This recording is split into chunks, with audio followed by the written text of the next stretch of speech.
পাহাড় ঘুরতে কার না ভালো লাগে, তবে ঘোরার আনন্দটা তখনই দ্বিগুণ হয় যদি বন্ধুরা সাথে থাকে। যারা আসবেন এই বটগাছটা লক্ষ্য করে উপরে উঠতে হবে। তেমনই একগুচ্ছ পাহাড়প্রেমী বন্ধুদের সাথে নিয়ে শুরু করতে চলেছি পুরুলিয়া তথা দক্ষিণবঙ্গের সর্বোচ্চ শৃঙ্গ চেমটাবুরু ট্রেক। দু হাতের সাপোর্ট নিয়ে খুব রিস্কে এই জায়গাটা। কেউ তাড়াহুড়ো করবি না, দু হাতের সাপোর্ট নিয়ে আস্তে আস্তে ওঠ। এই একটা জিনিস নিয়ে এসছে, এটাকে এরা বলছে সঞ্জীবনী, মানে জল পেলেই এটা আবার বেঁচে উঠবে। এটাও চেমটাবুরু পাহাড়ের উপরে রয়েছে প্রচুর পরিমাণে। চলুন দেখে উপর থেকে ভিউটা দারুণ। ও হনুমানের মতন করে উঠে যাচ্ছে টুকটুক করে। তাহলে আর দেরি কেন, শুরু করা যাক আজকের ভিডিও চেমটাবুরু।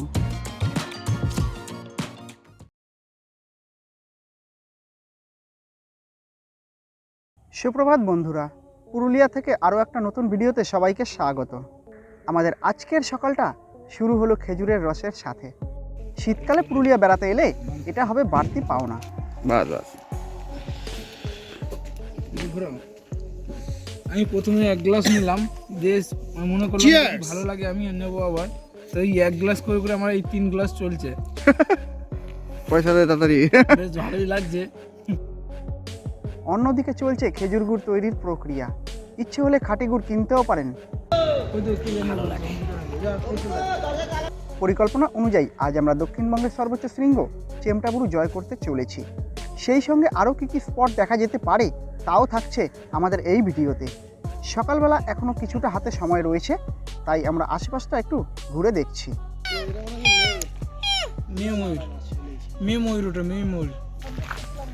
সকালবেলায় গ্রামের পথ ধরে হাঁটার মজাই কিছু আলাদা।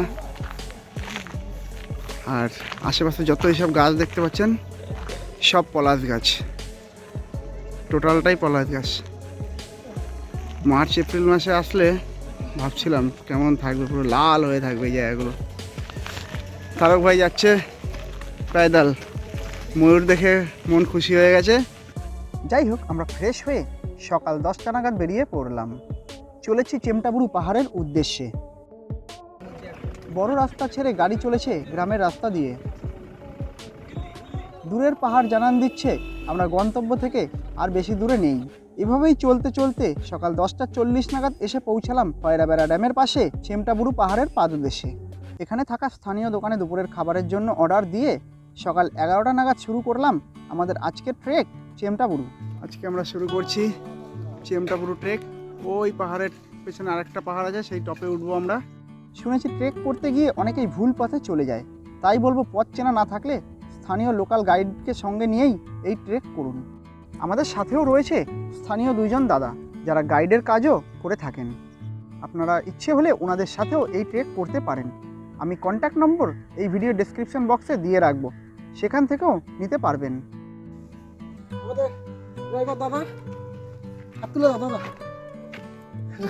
পেছনে বিলকুল আদা নাঙ্গা হয়ে গেছে। আর আমাদের এই আরেকজন আছে লালু। আমরা যখনই কোথাও ট্রেকে যাই এরকম লালু 2-1টা থাকেই। এই বটগাছের তলায় এটা হচ্ছে আমাদের প্রথম কিছুক্ষণ রেস্ট নেওয়ার জায়গা। আমাদেরকে গাইড বলেছে বটগাছ লক্ষ্য করে উঠে আসো, উপরে উঠে গাছতলায় কিছুক্ষণ রেস্ট, সাথে সবার জন্য একটা করে লাঠির ব্যবস্থা করতে হবে।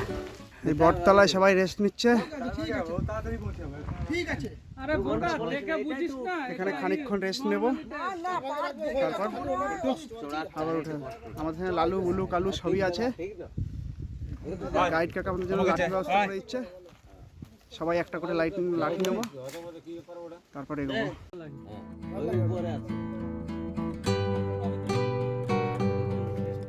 এখানে সাময়িক জলের বিশ্রাম চললো বটতলায়। যারা আসবেন এই বটগাছটা লক্ষ্য করে উপরে উঠতে হবে। আর ওই হচ্ছে আমাদের গন্তব্য চেমটাবুরু, ওখানেই আমরা যাব। আবার এগোনো শুরু করলাম। গাছতলা থেকে দুটো রাস্তা দুদিকে চলে গেছে। আমরা এখান থেকে যে রাস্তাটা বাঁদিকে গেছে সেই পথেই এগিয়ে চললাম। গাছগাছালির মধ্যে দিয়ে এগোচ্ছি আমরা।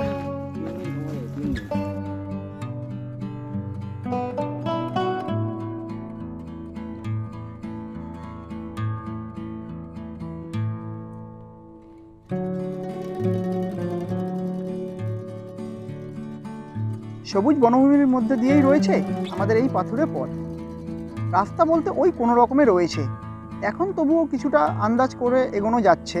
তবে বর্ষাকালে সবুজ ঝোপঝাড়ের মধ্যে দিয়ে এই পথের চিহ্ন পাওয়া অসম্ভব। আমাদের সবাই সাথী বা বন্ধু যাই বলেন সবাই আসছে। বেশিরভাগ 90% লোকেই কেন পথ খুঁজে পায় না, মাঝপথ থেকে হেঁটে তাদের ফিরে যেতে হয়।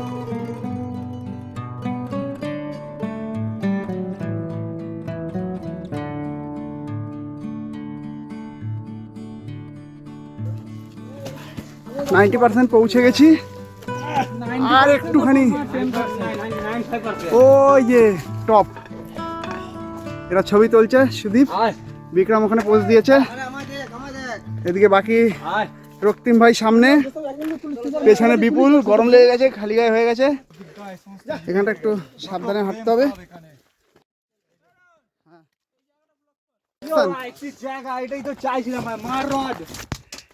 এই হচ্ছে লাস্ট ক্রিটিক্যাল জায়গা। মোটামুটি আমরা এগোচ্ছি। তার ফোনটা ধর, হনুমানের মতন করে উঠে যাচ্ছে টুকটুক করে।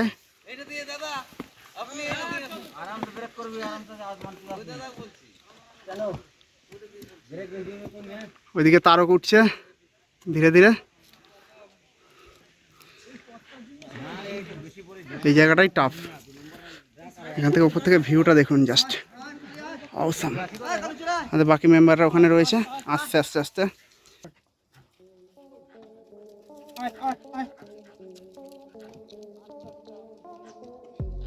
কেউ তাড়াহুড়ো করবি না একদম। পেছনের ভিউটা দারুণ।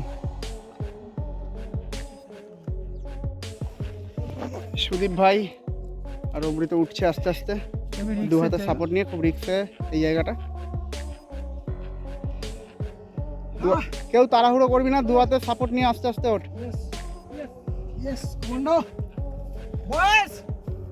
অবশেষে আমরা সবাই পাহাড়ের উপরে উঠে পড়েছি। এই পর্যন্ত আসতে আমাদের 1 ঘন্টা 15 মিনিট সময় লাগলো। পৌঁছালাম চেমটাপুরু পাহাড়ের।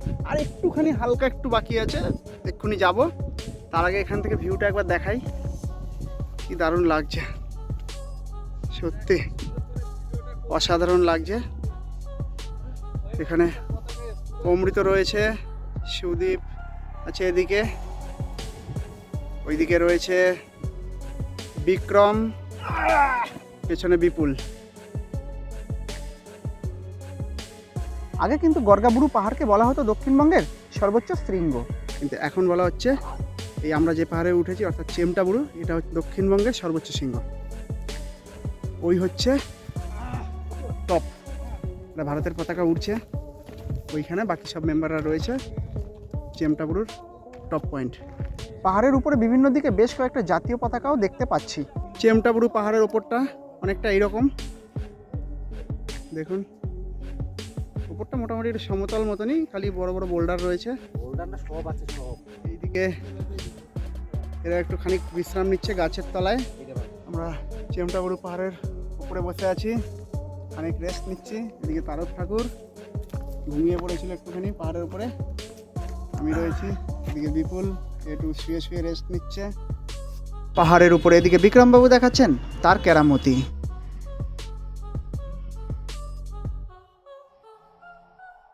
অমৃত আসছে, ওই যে বাবু হেঁটে হেঁটে আসছেন পাহাড়ের মধ্যে। টুকিটাকি খাওয়া দাওয়া চলছে ওর। পাহাড়ের মাথায় উঠে একটু এনার্জি সঞ্চয়, কিছু খাবার আনা হয়েছিল, সেইগুলোকে সবাই খাওয়া দাওয়া করছে। আমি খাচ্ছি ছোলা কাঁচা, তারকও ছোলা খাচ্ছে। একটু সবারই একটু এনার্জি দরকার এখন। আরেকটু আছে এখানে, একটা মন্দির আছে, ওখানে যাব। চেমটাপুরু ট্র্যাক আজকে টপ হিলে আমরা উঠে পড়েছি। তো এখন পাশেই মন্দির আছে, তো ওই মন্দিরে যাওয়ার আগে এখানকার বাসিন্দারা বলেছেন যে এখানকার পুজো যেটা আস্থা নিজের, তো ওনারা বলে এখানে জুতো খুলে যেতে হয়। পাহাড় ছোট হোক বা বড়, যাদের পাহাড় চড়ার নেশা রয়েছে তাদের কাছে এ এক অনন্য অনুভূতি, যেটা ভাষায় প্রকাশ করা সম্ভব নয়। তারক এগিয়ে চলেছে টপে, আর ওই যে সামনে রয়েছে আমাদের গাইড, আমরা ওনার সাথেই এসেছি। এই হচ্ছে চেমটাপুরুর হাইস্ট পয়েন্ট। বিভিন্ন দিকে কয়েকটা পতাকা দেখছি উঠছে, এখানে একটা, ওখানে একটা, এখানে একটা। এখানে একটা মন্দিরের মতন ওনাদের আরাধ্য দেবতার। শুনলাম প্রতি বছর বিশ্বকর্মা পুজোর দিন এই স্থানের লোকাল লোকজনেরা পুজো দিয়ে থাকেন। উপর থেকে নিচটা দেখতে দারুণ লাগবে, সেই জন্য এগোচ্ছি। কিন্তু যেটা চোখে দেখতে পাচ্ছি সেটা ক্যামেরায় আসবে না, তার কারণ হচ্ছে কুয়াশা। জানি না কি দেখতে পাচ্ছেন, তো নিচের গ্রাম রাস্তা সবটাই দেখা যাচ্ছে এখান থেকে। চলুন দেখা যাক। প্যারাশুট নিয়ে লাফ মারে নাকি? না, একদম ধারে যাওয়ার দরকার নেই। উপর থেকে ভিউটা দারুণ। ও ও জানি না কতটা বোঝা যাচ্ছে, কিন্তু ভিউ দারুণ, অসাম। আমাদের ট্রেকিং পার্টনার আমাদের সাথে পুরো নিচ থেকে ওপর পর্যন্ত উঠে এসছে। নাম দিয়েছি আমি লালু। প্রায় ঘন্টা ধরে আমরা পাহাড়ের উপরে বিভিন্ন অংশ ঘুরে দেখলাম। এবার আমাদের নামতে হবে। আজ আরও কিছু স্পট দেখা আমাদের এখনও বাকি। আমরা অনেকটা সময় কাটালাম পাহাড়ের উপরে, এবার আস্তে আস্তে আমরা নিচের দিকে নেমে যাব। আপনারা যদি আসেন অবশ্যই সাথে গাইড নিয়ে আসবেন। আমি গাইডের কন্ট্যাক্ট নাম্বার ডেসক্রিপশন বক্সে দিয়ে দেবো, সেখান থেকে নিয়ে নিতে পারবেন। প্রথম দিকে একটুখানি কষ্ট ছিল উঠতে, তারপর মোটামুটি শরীর অ্যাডজাস্ট করে নেবে, তারপর দেখবেন অনায়াসে উঠে যেতে পারছেন। নামার পথে বিশেষ কিছু দেখতে পেলে আপনাদের সাথে অবশ্যই শেয়ার করব।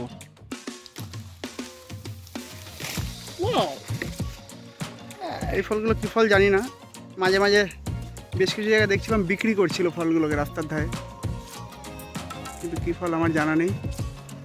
এই চেমটাপুরু পাহাড়ের ট্রেক করতে গিয়ে আমরা এই ফল গাছটা দেখলাম। আপনাদের যদি জানা থাকে অবশ্যই কমেন্ট বক্সে জানাবেন। আর এই একটা জিনিস নিয়ে এসছে, এটাকে এরা বলছে সঞ্জীবনী, মানে জল পেলেই এটা আবার বেঁচে উঠবে। এটাও চেমটাপুরু পাহাড়ের উপরে রয়েছে প্রচুর পরিমাণে, সেখান থেকেই নিয়ে এসছে ও। যাই হোক, নিচে নেমে খাওয়া দাওয়া পর্ব সেরে একটু পায়ে হেঁটে খয়রাবেড়া ড্যামের আশেপাশটা ঘুরে দেখছি। জাস্ট ট্রেক করে আমরা নামলাম চেমটাপুরু থেকে। এখন আমরা রয়েছি খয়রাবেড়া ড্যামের পাশে। এই যে আমার পেছনে রয়েছে খয়রাবেড়া ড্যাম। এই ড্যামটা উপর থেকেও দেখছিলাম, বেশ ভালো লাগছিল। উপর থেকে একবার দেখাচ্ছি খয়রাবেড়া লেকটাকে গাছগাছালির ভেতর দিয়ে। এটা হচ্ছে খয়রাবেড়া লেক। আমরা এদিকের এই পথটা দিয়ে হেঁটে এসেছি, এই পথটা দিয়ে। আর এর আগে আমরা ওই চেমটাপুরু ওই মাথায় উপরে টপে উঠেছিলাম ওখানটায়। যারা এই খয়রাবেড়া ড্যামের কাছে আসবেন, আপনারা ইচ্ছে হলে চেমটাপুরু ট্রেক করতে পারেন। খয়রাবেড়া ড্যামের পাশেরই একটা পাহাড়ে উঠছি। এখানে নাকি একটা ওয়াচ টাওয়ার আছে শুনলাম, মাঝে মাঝে হাতির দেখা পাওয়া যায়। আমরা এগোচ্ছি, দেখি। আমাদের দুজন আগে অলরেডি গেছে, ওয়াচ টাওয়ারে উঠে গেছে। আমরা আস্তে আস্তে এগোচ্ছি। কুরকুর আওয়াজ দিচ্ছে, ওরা সিগন্যাল দিচ্ছে আমাদেরকে।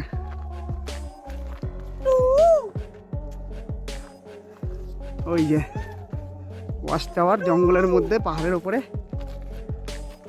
ওয়াচ টাওয়ারের উপর থেকে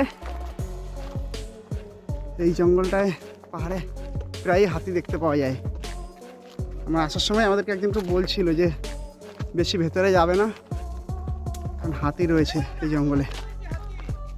জঙ্গলের মধ্যে পাহাড়ের উপর একটা ওয়াচ টাওয়ার, আর ওই পেছনে রয়েছে চেমটাপুরু পাহাড়। চলো ওয়াচ টাওয়ারের উপরে যাওয়া যাক, তারপর এখান থেকে ভিউটা দেখি কেমন দেখতে লাগছে।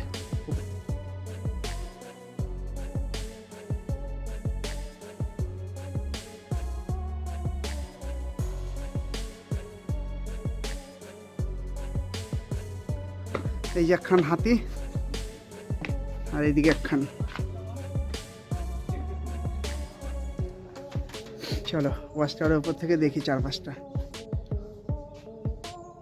সুন্দর লাগছে দৃশ্যটা এখান থেকে। এই পাশে এই পাশের এই পাহাড়টা হচ্ছে খয়রাবেড়া ড্যাম। এটা হচ্ছে চেমটাপুরু।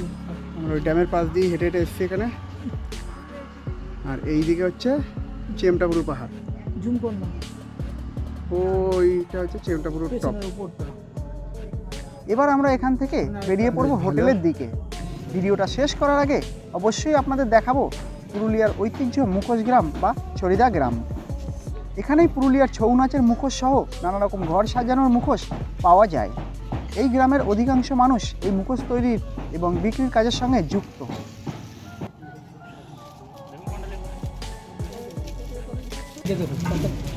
কত করে 60 টাকা করে না? 60 টাকা পিস। আর এটা আছে জোড়া 60 টাকা।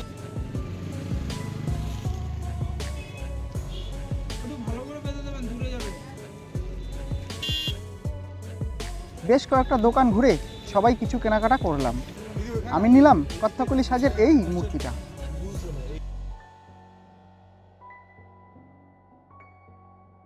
যাই হোক, এভাবে আজ সারাটা দিন কাটিয়ে আবার ফিরে এলাম আমাদের হোটেলে। আগামীকাল আমাদের গন্তব্য পুরুলিয়ার সম্পূর্ণ অন্য একটা দিক, গড় সার্কিট। তাহলে ভিডিওটা এখানেই শেষ করছি। সকলে ভালো থাকুন, সুস্থ থাকুন, দেখতে থাকুন আমাদের ভিডিও।